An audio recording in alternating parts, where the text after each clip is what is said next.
അവസാന കാലഘട്ടം വരുമ്പോൾ റസൂലുള്ളാഹി പറഞ്ഞല്ലോ, ലാ യബ്ഖാ ഫിൽ ഇസ്ലാമി ഇല്ല ഇസ്മുഹു. ഇസ്ലാം എന്നുള്ള ഒരു പേര് കേൾക്കാന്ന, ഇസ്ലാം എന്നുള്ളൊരു പേര് കേൾക്കും. ഇസ്ലാം എന്നുള്ളൊരു മതം ഇവിടെ ഉണ്ടായി. ഇസ്ലാം എന്നിങ്ങനെ പറയണത് കേൾക്കാന്നല്ലാതെ ആ ഇസ്ലാമിന്റെ യഥാർത്ഥ സ്വഭാവങ്ങൾ കാണപ്പെടുന്നതായ ആളുകളെ ഇവിടെ കാണാൻ വളരെ കുറവായി. അതുപോലെ തന്നെ വയഖില്ലുൽ ഇൽമ് കുറഞ്ഞു പോകുമെന്ന് റസൂലുള്ളാഹി പറഞ്ഞു. വയക്സുറുൽ മാൽ, ധനം പെരുക്കും, അധികരിക്കും. ഇവിടെ ഫിത്നകളും കൊലകളൊക്കെ നടക്കും. ഇങ്ങനെ ഈ കാലഘട്ടത്തിനെ പറ്റി നബി സല്ലല്ലാഹു അലൈഹി വസല്ലമ തങ്ങൾ മുൻകൂട്ടി അതിനെ സംബന്ധിച്ച് മനസ്സിലാക്കിയതിൻ്റെ അടിസ്ഥാനത്തിൽ നബി നമുക്ക് പറഞ്ഞ് മനസ്സിലാക്കി തന്നതാണ്. അങ്ങനെ ഓരോ കാലഘട്ടത്തിലുണ്ടാവുന്ന സർവ്വ സംഭവങ്ങളെ സംബന്ധിച്ചും അതിനുള്ള പ്രധാനപ്പെട്ട നമ്മളോട് ബാധിക്കണം, നമ്മൾ പ്രത്യേകം ശ്രദ്ധിക്കേണ്ട കാര്യങ്ങളൊക്കെ നബി സല്ലല്ലാഹു അലൈഹി വസല്ലമ തങ്ങൾ പറഞ്ഞ് മനസ്സിലാക്കി തന്നു. അപ്പോൾ ഈ കാലഘട്ടം ഇൽമ് കുറയുന്ന കാലഘട്ടമാണ് എന്ന് നബി സല്ലല്ലാഹു അലൈഹി വസല്ലമ തങ്ങൾ പറഞ്ഞു. മുതല് അധികരിക്കുകയും ദുന്യാവിനോടുള്ള മഹബത്ത് ജനങ്ങളുടെ ഹൃദയത്തിൽ അധികമായി വരികയും ആ ദുന്യാവിന് വേണ്ടി മാത്രം ജീവിക്കുന്നതായ ഒരു കാലഘട്ടമായി മാറുന്നു. അതാണ് ഇപ്പോഴത്തെ കാലഘട്ടം. ഏത് മേഖലയിൽ ജോലി ചെയ്യുന്നവരും ആ മേഖലയെ അവർക്ക് ഭൗതികമായ സുഖ സൗകര്യങ്ങൾക്ക് വേണ്ടി ഉപയോഗപ്പെടുത്താൻ വേണ്ടി ശ്രമിക്കുക. ഞാൻ ഒരിക്കൽ നമ്മളെ ഒരു ശിഷ്യൻ, അവൻ്റെ ഒരു ദർസ് ഞാൻ തുടങ്ങി കൊടുത്തു. അപ്പം അന്ന് അവൻ എന്നോട് പറഞ്ഞു, ഒരു ഉസ്താദ് 3 കുട്ടികളുള്ളൂ. അപ്പം ഞാൻ പറഞ്ഞു, എനിക്കൊരു 10 കുട്ടികളുണ്ടായാൽ മതി, എന്നും 10 കുട്ടികൾ ഇങ്ങനെ ഉണ്ടാവും എന്ന് പറഞ്ഞു.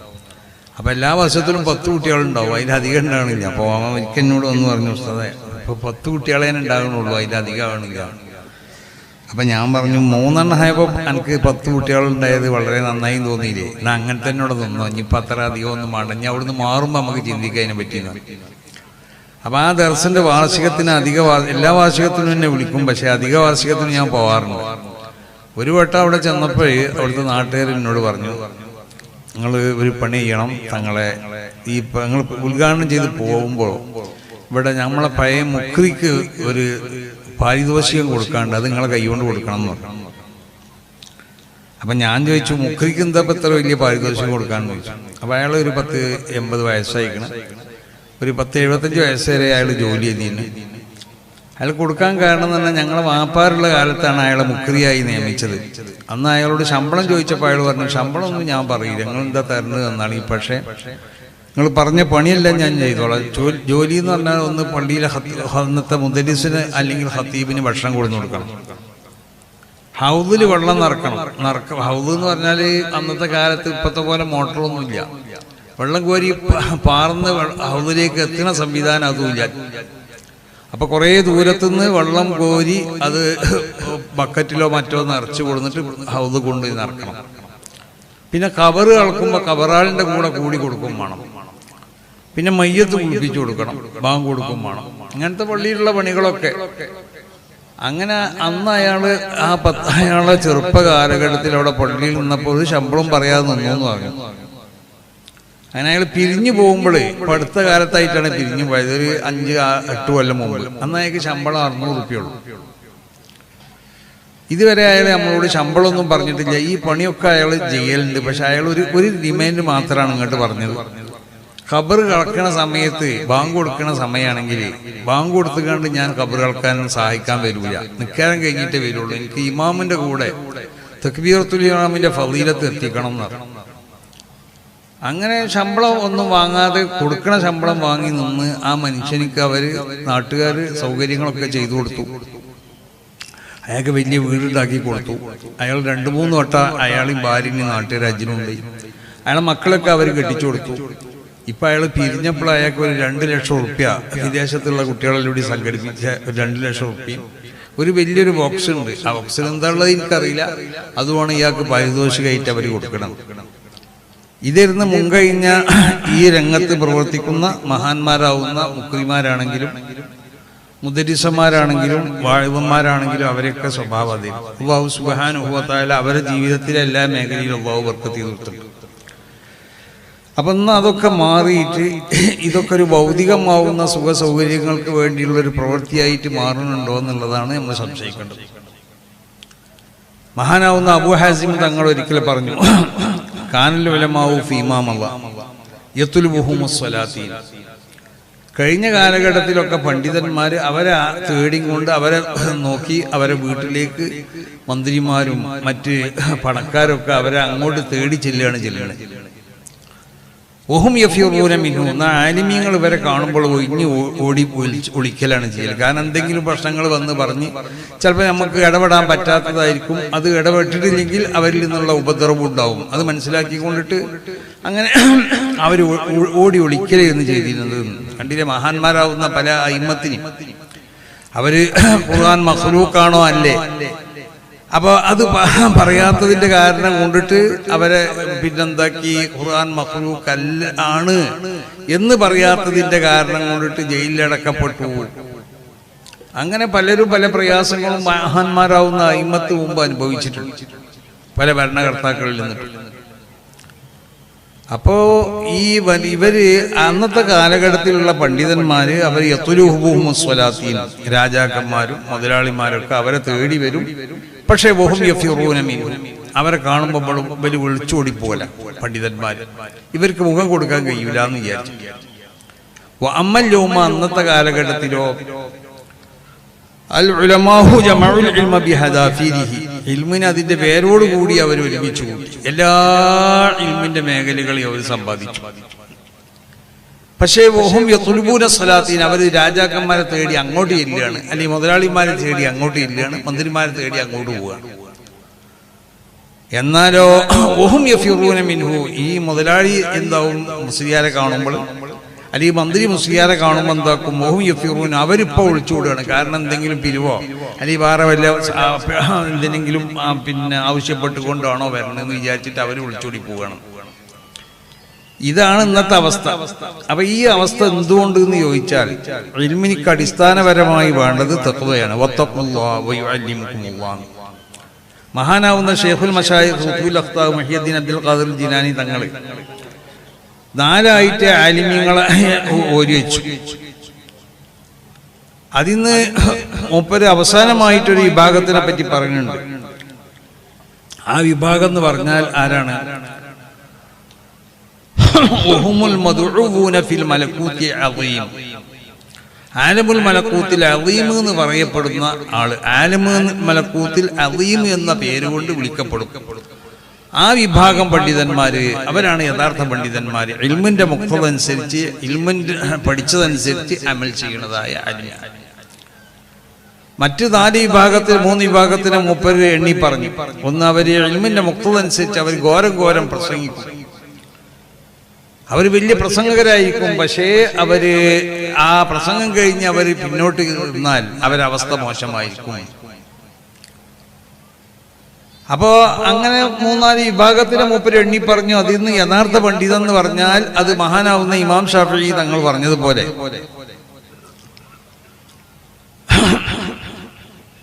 ഇദാലൻ യകുനിൽ ഉലമാഉ ഔലിയാഇല്ല ഫമനിൽ വലി. ആലിമീങ്ങൾ അല്ലാഹുവിന്റെ ഔലിയാക്കന്മാരല്ലെങ്കിൽ പിന്നെ ആരാണ് വലിയെന്ന് ചോദിച്ചാൽ ഈ കാണുന്ന ഉലമാ ആവുന്ന നമ്മളൊക്കെ അല്ലാഹുവിന്റെ ഔലിയാക്കന്മാരാണെന്നല്ല. അതിന്റെ അർത്ഥം ഒരു ആലിമിൽ ഉണ്ടാവേണ്ടത് വിലായത്തിന്റെ സ്വഭാവമാണ്. അവനാണ് യഥാർത്ഥ ആലിം. അത് വിലായത്തിന്റെ സ്വഭാവം ആലിമിൽ ഉണ്ടാവണം. ഇൽമിന്റെ മുഖ്തദ അനുസരിച്ച് അവൻ അമൽ ചെയ്യണം. അവനിൽ നിന്ന് ജനങ്ങൾ തെറ്റിദ്ധരിക്കപ്പെടുന്ന കാര്യങ്ങൾ അവനിൽ ഉണ്ടാവരുത്. അങ്ങനെ വല്ല തെറ്റിദ്ധാരണക്ക് ഒപ്പുള്ള വല്ലതും ഉണ്ടായിരിക്കുകയാണെങ്കിൽ തന്നെ അതെന്താവണം, അവൻ അപ്പത്ത് തിരുത്തണം. അങ്ങനെ റസൂലുള്ളാഹി സ്വല്ലല്ലാഹു അലൈഹി വസല്ലം തങ്ങൾ ചെയ്തത്. ഇഅ്തികാഫ് ഇരിക്കുമ്പോൾ സഫിയ റളിയല്ലാഹു തആല അൻഹ റസൂലുള്ളാഹിനെ കാണാൻ വന്നു. അപ്പോൾ റസൂലുള്ളാഹി സ്വല്ലല്ലാഹു അലൈഹി വസല്ലം തങ്ങൾ സഫിയ റളിയല്ലാഹു തആല അൻഹു കണ്ട് സംസാരിച്ചതിന് ശേഷം മുപ്പത്തേരെ കൂട്ടിക്കൊണ്ട് വീട്ടിലാക്കി കൊടുക്കാൻ വേണ്ടി റസൂലുള്ള പോവാ. അപ്പൊ 2 സഹാബികൾ അതിലെ നടന്നു പോകുന്നു. റസൂലുള്ള പറഞ്ഞു, അലാ റിസ്ലിക്കുമാ, എടോ നിങ്ങൾ രണ്ടാളും അവിടെ നിൽക്കിയെന്ന് പറഞ്ഞു. അവിടെ നിൽക്കിയെന്ന് പറഞ്ഞപ്പോൾ ഇവര് ഇന്നാ ലില്ലാഹി വ ഇന്നാ, എന്നിട്ട് റസൂലുള്ള പറഞ്ഞു, ഹാദിഹി സഫിയ്യത്തു ബിൻത് ഹുബൈദ്, ഹുബൈദിന്റെ മകളാവുന്നതായ സഫിയാവുന്ന എൻ്റെ ഭാര്യയാണെന്ന് പറഞ്ഞു. ഇത് സഫിയാവുന്ന എൻ്റെ ഭാര്യയാണെന്ന് പറഞ്ഞപ്പോൾ ഈ 2 സഹാബികൾ പറഞ്ഞു, ഇന്നാ ലില്ലാഹി വ ഇന്നാ ഇലൈഹി റാജിഊൻ. നബിയെ തങ്ങളെ സംബന്ധിച്ച് മോശമായ ധാരണ ഒന്നും ഞങ്ങൾക്കുണ്ടാവില്ലല്ലോ, പിന്നെന്തിനാ നബി അത് പറഞ്ഞു തരണം ഞങ്ങൾക്ക്? ഒരു സ്വഹാബിന്റെ മനസ്സിൽ അത് ഉണ്ടാവാൻ പാടില്ല. അതാണ് യഥാർത്ഥ സ്വഹാബി എന്ന് പറയുന്നത്. നബിനെ പറ്റി തെറ്റായ ധാരണ അവർക്ക് ഉണ്ടാവില്ല. അപ്പൊ ആ അസമയത്ത് ഏതെങ്കിലും പെണ്ണ് വന്നതാന്നുള്ളൊരു ധാരണ അവർക്ക് ഉണ്ടായത് കൊണ്ടല്ല റസൂൽ അത് പറയണത്. പക്ഷെ റസൂൽ അങ്ങനെ പറയാനുള്ള കാരണം എന്താ? പിന്നീട് വരുന്നതായ ആലിമീങ്ങൾക്ക് അവർക്കൊരു പാടായിട്ടാണ്. അപ്പൊ റസൂൽ അവരോട് പറഞ്ഞു, ശൈത്താൻ നിങ്ങൾ രണ്ടാളെ ഹൃദയത്തിൽ എന്തെങ്കിലും മോശമായ ധാരണകൾ കൊണ്ടുവന്ന് വെക്കും എന്ന് മനസ്സിലാക്കിയതുകൊണ്ടാണെന്ന് തന്നെ ഇവരെ ഹൃദയത്തിൽ മോശമായ ധാരണ ഉണ്ടാവുന്നല്ല, അത് ഉണ്ടാവാൻ പാടുള്ളതല്ല. സ്വഹാബത്തിന് നബി സല്ലല്ലാഹു അലൈഹി വസല്ലം തങ്ങളെ സംബന്ധിച്ച് അങ്ങനത്തെ മോശമായ ഒരു ധാരണ ഉണ്ടാവില്ല. പിന്നീട് നബി സല്ലല്ലാഹു അലൈഹി വസല്ലം തങ്ങൾ പിന്നീട് വരുന്നതായ ആലിമീങ്ങൾക്കൊരു ഉപദേശം എന്നുള്ളത് എനിക്ക് പറഞ്ഞതാണ്. അപ്പൊ അങ്ങനെ തെറ്റിദ്ധാരണ ഉണ്ടാവുന്ന വഴികൾ നമ്മളിൽ നിന്ന് ഉണ്ടാവാൻ പാടില്ല. തഖ്വനെ അടിസ്ഥാനമാക്കി കൊണ്ട് പഠിക്കാന്ന, തഖ്വനെ ഉണ്ടാക്കി തീർക്കുക ആദ്യം. ആ തഖ്വന്റെ മേൽ ബിനാഅ് ചെയ്യണം ഇൽമിനെ. അതാണ് യഥാർത്ഥ ഇൽമ്. അതാണ് മുൻഗാമികളാവുന്ന നമ്മളെ മഹാന്മാർക്കുള്ളതായ ഇൽമ്. മഹാനാകുന്ന കണ്ണിത്ത് ഉസ്താദിനെ പറ്റിയൊക്കെ കേട്ടില്ലേ? അവർക്ക് ഏരി വന്ന് പട്ടിക്കാട് ജാമിയ നൂരിയ അറബി കോളേജിലേക്ക് ക്ലാസ്സിന് വേണ്ടി ഒരിക്കൽ കയറി വന്നപ്പോൾ ഇടത്തേ കാല് വെച്ച് കയറി വന്നു. ഉടനെ പുറത്തേക്ക് ഇറങ്ങിപ്പോയി. എന്നിട്ട് വന്ന് ഇടത്തേ കാല് വെച്ച് കഴിഞ്ഞു. എന്നിട്ട് പറയണേ, എല്ലാവരോടും പറഞ്ഞു, ഞാൻ ആദ്യം വന്നത് ഇടത്തേ കാല് വെച്ചിട്ടുണ്ടോ, അതുകൊണ്ട് ഞാൻ എന്താക്കി ഇറങ്ങിപ്പോയിട്ട് വലത്തേ കാലേനെ വെച്ച് വന്നത്. ഈ നിലക്കുള്ളതായ വിശുദ്ധി, അതാണ് മഹാന്മാരാവുന്ന അല്ലാഹുവിന്റെ ആലിമീങ്ങൾ. അവർ അല്ലാഹുവിന്റെ ഔലിയാക്കന്മാരാവുന്ന ഔലിയാക്കന്മാരായിരുന്ന മുൻഗാമികളാവുന്ന ആലിമീങ്ങൾ മുഴുവനും ബഹുമാനപ്പെട്ട ശൈഖുനാ ശംസുൽ ഉലമയെ പോലെ. അപ്പൊ ആ വിലായത്തുള്ളതിനോടുകൂടെ വിലായത്തിനെ ജനങ്ങൾക്ക് പ്രകടമാക്കാത്ത നിലക്ക് ജീവിച്ച വലിയ മഹാനായിരുന്നു ബഹുമാനപ്പെട്ടവൻ. അപ്പൊ അങ്ങനത്തെ മഹത്തുക്കളാവുന്നതായ ഉലമാവ് ആണ് ഈ പ്രസ്ഥാനത്തിനെ, സമസ്ത കേരള ജമിയത്തുൽ ഉലമ എന്നുള്ള ഈ പ്രസ്ഥാനത്തിലേക്ക് നേതൃത്വം നൽകിയിട്ടുള്ളത്. ആ പ്രസ്ഥാനത്തിനോട് ബന്ധപ്പെട്ട് പ്രവർത്തിക്കേണ്ടവരാണ് നിങ്ങളൊക്കെ, ഈ ആലിമീങ്ങളൊക്കെ. ഇവിടുന്ന് സനത് വാങ്ങിയവർ, ഇവിടെ ഇരിക്കണ എല്ലാവരും. അപ്പൊ ആ മുൻഗാമികൾക്കുള്ളതായ എല്ലാ അവരുടെ ആ ഗുണങ്ങളൊക്കെ അത് ഇസ്തിഖാമത്തായിരുന്നു അവരിൽ ഉണ്ടായിരുന്നു. അൽ ഇസ്തിഖാമത്തു ദറജത്തുൻ ലൻ യുതീഖഹാ ഇല്ലൽ അകാബിർ. അത് വലിയവർക്ക് അത് ഉണ്ടാക്കാൻ കഴിയുള്ളൂ, സാധാരണക്കാർക്ക് അത് ഉണ്ടാക്കാൻ കഴിയൂല. പക്ഷെ ഇസ്തഖീമു വലൻ തുതീഖു, ഇസ്തിഖാമത്തിന് കഴിയണ കാര്യങ്ങൾ ഉണ്ടാക്കണം. നിങ്ങൾക്കതിന് ഉണ്ടാക്കാൻ സാധ്യമല്ല. കാരണം അമ്പിയാക്കന്മാരിൽ കാണപ്പെടുന്ന ഒരു സ്വഭാവമാണ് ഇസ്തിഖാമത്ത്. അതിന്റെ യഥാർത്ഥ സ്വഭാവം അമ്പിയാക്കന്മാർക്ക് ഉണ്ടാക്കാൻ സാധിക്കുള്ളൂ. കാരണം അമ്പിയാവിന് അല്ലാഹു സുബ്ഹാനഹു വ തആല അങ്ങനെയാണ് സൃഷ്ടിക്കുന്നത്. വസിൻഫുൻ മഫ്തൂറുൻ അലൽ ഇൻസിലാത്തി മിനൽ ഖാദൂറാത്തിൽ ബശരിയത്തി ബിൽ കുല്ലിയ. മനുഷ്യൻ എന്നുള്ള നിലക്കുണ്ടാകുന്ന സർവ്വവൃത്തികേടുകളിൽ നിന്നും പൂർണ്ണമായും കൊണ്ട് നിർമ്മാർജ്ജനം ചെയ്യപ്പെട്ട ഒരു ഫിത്രത്തായിരിക്കും അല്ലാഹു അമ്പിയാക്കന്മാർക്ക് നൽകുന്നത്. ഓരോരുത്തരിലും അല്ലാഹു ഒരു ഫിത്രത്തിനെ നൽകുന്ന, കുല്ലു മൗലൂദിൻ യൂലദു അലൽ ഫിത്ര. പക്ഷെ പലരിലും പല സ്വഭാവത്തിലുള്ള ഫിത്രത്തുകളായി അവനിൽ പിന്നീടുണ്ടാവുന്ന തത്തവുറാത്തുകൾ, ചിലരിൽ അള്ളാഹു നൽകിയ ഫിത്രത്ത് അവന്റെ പിന്നീടുണ്ടാവുന്നതായ തത്തവുറാത്തുകളെ സ്വീകരിക്കാം. അവൻ ചിലപ്പോൾ യഹൂദിയായി മാറും, ചിലപ്പോൾ നസ്രാനിയായി മാറും, ചില ആളുകൾ മുസ്ലിമായി മാറും, ചില ആളുകൾ മുസ്ലിം ആകുമ്പോൾ തന്നെ അവൻ ആസിയായി ദോഷിയായി മാറും. അതൊക്കെ സ്വീകരിക്കപ്പെടാൻ പറ്റുന്നതായ ഒരു ഫിത്രത്തായിരിക്കും ഓരോരുത്തർക്കും അള്ളാഹു നൽകാം. എന്നാൽ അല്ലാഹുവിന്റെ അമ്പിയാക്കന്മാർ അങ്ങനെയല്ല. അവരിൽ അല്ലാഹു നിക്ഷേപിച്ച ഫിത്രത്ത് മഫ്തൂറുൻ അലൽ ഇൻസിലാത്തി മിനൽ ഖാദൂറാത്തിൽ ബശരിയ ബിൽ കുല്ലിയ, പൂർണ്ണമായിട്ടും മനുഷ്യൻ എന്നുള്ള നിലക്കുള്ളതായ എല്ലാ വൃത്തികേടുകളിൽ നിന്നും നിർമ്മാർജ്ജനം ചെയ്യപ്പെട്ട ഒരു വിശുദ്ധമായ ഫിത്രത്തായി. ആ ഫിത്രത്ത് ഉണ്ടായത് കൊണ്ടാണ് അവരിൽ ഇസ്തിഖാമത്ത് എന്ന ആ സ്വഭാവം പൂർണ്ണമായി കാണപ്പെടുന്നത്.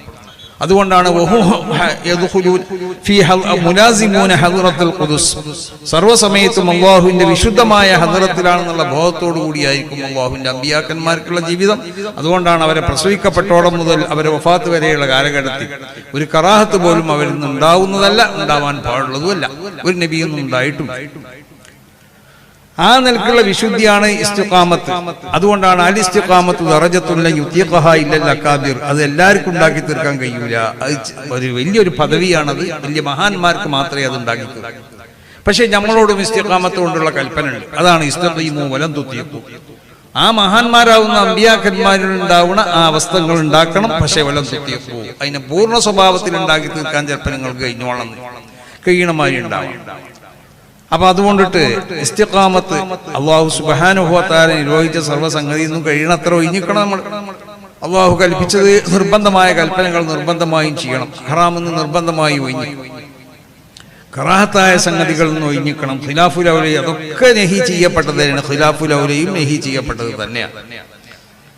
അങ്ങനത്തെ ഹറാം വന്നു ഇനി നിന്ന് വിശുദ്ധമാവുന്ന അഹ്ലുസുന്നത്തി വൽ ജമാഅത്ത് അഥവാ സമസ്ത കേരള ജമിയത്തുൽ ഉലമ അവിടെ വിഭാവനം ചെയ്യുന്ന ഈ ആശയാദർശങ്ങൾ അതിന് ലാ തസാലു ത്വായിഫത്തുൻ മിൻ ഉമ്മത്തി ളാഹിരീന അലൽ ഹഖ് എന്ന ആ ഹക്കിന്റെ മേൽ നിലനിന്നു പോരുന്ന ഒരു ഉമ്മത്ത് ഒരു വിഭാഗം ഇവിടെ ഉണ്ടായിക്കൊണ്ടിരിക്കുന്നു. ആ ഹക്ക് എന്ന് പറഞ്ഞാൽ ഏത് ഹക്കാണ്? അലൽ ഹക്ക്. ആ ഹക്ക് എന്ന് പറഞ്ഞാൽ നബി സല്ലല്ലാഹു അലൈഹി വസല്ലമ തങ്ങൾ സ്വഹാബത്തിനിക്ക് പറഞ്ഞ് മനസ്സിലാക്കി കൊടുത്ത അവരിലേക്ക് പകർന്നു കൊടുത്തതായ ആ ഇഅ്തിഖാദാത്തുകൾ, ആ ആചാരങ്ങൾ, ആ കർമ്മങ്ങൾ, ഇതിനെ സംരക്ഷിക്കപ്പെടുന്നതായ ഒരു വിഭാഗം ഇവിടെ ഖിയാമത്ത് നാൾ വരെ ഉണ്ടാവും. അതിന്റെ അർത്ഥം എന്താ? ഇതല്ലാത്തൊരു വിഭാഗം ഇവിടെ ഉണ്ടാവും. അപ്പൊ ആ വിഭാഗം ഏതാന്നുള്ളത് മനസ്സിലാക്കണം. അതിന്റെ രൂപങ്ങൾ ആ മഹാന്മാരെ നമുക്ക് പറഞ്ഞു തന്നിട്ടുണ്ട്. ആരാണ് ആ വിഭാഗം? ആ യഥാർത്ഥ ആ ഹക്കിന്റെ മേൽ നിലനിന്ന് പോരുന്നവരാരാണ്? വമൻ യുശാഖിഖു റസൂല മിൻ ബഅദി മാ തബയ്യന ലഹുൽ ഹുദാ വയത്തബിഉ ഗൈറ സബീലിൽ മുഅ്മിനീന. ആ മുഅ്മിനീങ്ങൾക്കുള്ള വഴി. ആ മുഅ്മിനീങ്ങൾ എന്ന് പറഞ്ഞാൽ ആരാ? ആ നല്ല നൂറ്റാണ്ട് നബി സല്ലല്ലാഹു അലൈഹി വസല്ലമ തങ്ങൾ വിശേഷിപ്പിച്ച ആ നൂറ്റാണ്ടിലുള്ള മുഅ്മിനീങ്ങൾ. അവരെ വഴി അല്ലാത്ത വഴിയിലേക്ക് പിൻപറ്റാൻ പാടില്ല. അവരെ വഴിയാണ് ആ ഹക്ക് എന്ന് പറയുന്നത്. ആ ഹക്ക്. അപ്പൊ ആ ഹക്കുമൽ നിന്ന് പോരുന്ന ഒരു വിഭാഗം ഇവിടെ ഉണ്ടാവുന്ന മഹാനാവുന്ന അബൂബക്കർ റളിയല്ലാഹു തആല അൻഹുവിന്റെ കാലഘട്ടത്തിൽ ഒരു പെണ്ണ് ഹജ്ജിന് വന്നു. അബൂബക്കർ റളിയല്ലാഹു തആല അൻഹുവിനോട് ഈ ആളുകൾ വന്ന് പറഞ്ഞു, ഒരു പെണ്ണ് ഇവിടെ ഹജ്ജിന് വന്നിട്ടുണ്ട്, ഇവിടെ മിണ്ടണ്ടാന്ന് നേർച്ചാക്കിയിരിക്കണം. അപ്പൊ അബൂബക്കർ റളിയല്ലാഹു തആല അൻഹു അവനെ വിളിപ്പിച്ചു. അവളോട് ചോദിച്ചു, എന്തടി ഈ മിണ്ടണ്ടാന്നാണോ നേർച്ചാക്കിയിരിക്കണത്? ആ നേർച്ച ഉപേക്ഷിച്ച ആള് മിണ്ടിക്കോന്നു. അപ്പൊ ഇവള് എന്താക്കി? സംസാരിക്കാൻ തുടങ്ങി. അപ്പോ വല്ലാത്ത സംസാരം തുടങ്ങിയപ്പോൾ അബൂബക്കർ റളിയല്ലാഹു അൻഹു ഇവളെ പറ്റി ഇവളോട് പറഞ്ഞു, ഇന്നകി ലസഊൽ, പെണ്ണേ ഈ വല്ലാത്തൊരു വർത്താനക്കാരത്തിയായല്ലോ, നിന്നെ സംസാരിപ്പിച്ച് കുടുങ്ങിയല്ലോ. ഈ സംസാരിക്കാൻ അതുകൊണ്ട് നിന്നെ സംസാരിപ്പിക്കാണ്ടിരിക്കുന്നു. ഇപ്പൊ സംസാരിപ്പിച്ച് നോക്കുമ്പോഴോ നീ ചോദ്യങ്ങളെ കൊണ്ടിട്ട് ചോദ്യം പിന്നെയും പലതും ചോദിക്കാൻ. അപ്പൊ ആ പെണ്ണ് അബൂബക്കർ റളിയല്ലാഹു അൻഹുവിനോട് ചോദിച്ച ആ ചോദ്യത്തിലുണ്ടൊരു ചോദ്യം, മാ ബഖാഉനാ അലാ ഹാദദ്ദീൻ അല്ലദീ ജാഅ ബിഹില്ലാ ബഅദൽ ജാഹിലിയ്യ. ജാഹിലിയത്തിന്റെ ശേഷം റസൂൽ കൊണ്ടുവന്ന ഈ വിശുദ്ധമായ ദീൻ, ഈ ദീനിന്മേലാണ് നമ്മളുള്ളത് എന്ന് എങ്ങനെ മനസ്സിലാക്കുക? അപ്പൊ അബൂബക്കർ റളിയല്ലാഹു തആല അൻഹു ആ പെണ്ണിനിക്ക് അതിന്റെ മറുപടി പറഞ്ഞു കൊടുത്തു, മസ്തഖാമത്ത് ബഖാഉകും അലാ ഹാദദ്ദീൻ മസ്തഖാമത്ത് ബികും ഇമ്മത്തുകും. ഈ ദീനിന്മേലാണ് നിങ്ങളുള്ളത് എന്ന് മനസ്സിലാക്കൽ എങ്ങനെയെന്ന് ചോദിച്ചാൽ, നിങ്ങൾക്ക് നേതൃത്വം നൽകുന്നതായ ആളുകൾ അവർ ഇസ്തിഖാമത്തുള്ളവരാണോ എന്ന് നിങ്ങൾ നോക്കണം. അതാണ് സമസ്ത കേരള ജമിയത്തുൽ ഉലമയുടെ വിശേഷത. അത് വളരെ ഇസ്തിഖാമത്തുള്ള മഹാന്മാരാവുന്ന അല്ലാഹുവിന്റെ പൂർണ്ണമായും ഔലിയാക്കന്മാരായിരുന്ന ആളുകളാണ് ദിനന്തായിട്ടുള്ളത് സ്ഥാപിച്ചിട്ടുള്ളത്. വരക്കൽ മുല്ലക്കോയ തങ്ങളെ പോലുള്ള മഹാന്മാർ നമ്മളൊക്കെ കണ്ട് മനസ്സിലാക്കിയ കേരളം ഇതുവരെ കണ്ടിട്ടില്ലാത്ത, ഇങ്ങോട്ട് കാണൂല, അങ്ങനത്തെ വലിയ ഔലിയാക്കന്മാരുടെ നേതാവാണ് ബഹുമാനപ്പെട്ട ശൈഖുനാ ശംസുൽ ഉലമ. പണ്ഡിതന്മാര് നേതാവുമാണ്. പണ്ഡിതന്മാരുടെ കൂട്ടത്തിൽ മൂപ്പരെ പോലുള്ള ഒരു പണ്ഡിതൻ ഞാൻ എപ്പോഴും പറയലുണ്ട്, ഒരു മഹാന്മാരാവുന്ന അയിമ്മത്തുൽ അർബഅത്ത് ജീവിച്ച കാലഘട്ടത്തിലാണെങ്കിൽ അക്കാന മുസ്തഖില്ലം ബി മദ്ഹബിൻ ക മദ്ഹബിഹിം, അവരെ മദ്ഹബ് പോലത്തെ ഒരു മദ്ഹബ് ബഹുമാനപ്പെട്ടവർക്ക് ഉണ്ടാവും. അപ്പൊ ഇൽമുലും മൂപ്പരെ കവച്ചു വെക്കുന്നതായ ഒരു ആലിം ഇവിടെ ഉണ്ടായിട്ടില്ല, ഇങ്ങോട്ടുണ്ടാവൂലേ. അതാണ് ബഹുമാനപ്പെട്ട, അവരാണ് നമ്മളെ കയ്യിൽ ഈ പ്രസ്ഥാനം ഏൽപ്പിച്ചത്. അതാണ് ഈ സംഘടന. അത് ഇസ്തിഖാമത്തിന്റെ മേലുള്ളൊരു സംഘടനയാണ്. ഇസ്തിഖാമത്തുള്ള മഹാന്മാരാവുന്ന ആളുകൾ കൈകാര്യം ചെയ്തു പോകുന്നൊരു സംഘടനയാണ്. നമുക്കൊക്കെ വല്ല ന്യൂനതകൾ ഉണ്ടെങ്കിലും ഇതിനെ കൈകാര്യം ചെയ്ത മഹാന്മാർ അവർ വിശുദ്ധന്മാരാണ്. അപ്പൊ അതുകൊണ്ടിട്ട് അബൂബക്കർ റളിയല്ലാഹു തആല അൻഹു ആ പെണ്ണിനോട് പറഞ്ഞു കൊടുത്ത മറുപടിയാണ് മസ്തഖാമത്ത് ബികും ഇമ്മത്തുകും. ഇതാണ് സമസ്ത കേരള ജമിയത്തുൽ ഉലമയ്ക്കുള്ള പ്രത്യേകത. അതുകൊണ്ട് സമസ്ത കേരള ജമിയത്തുൽ ഉലമ എന്നുള്ള ഈ സംഘടന പിന്നിൽ യുവ പണ്ഡിതന്മാരെ നിങ്ങൾ അടിയുറച്ചു നിൽക്കണം. ഇതിനുവേണ്ടി പ്രവർത്തിക്കണം.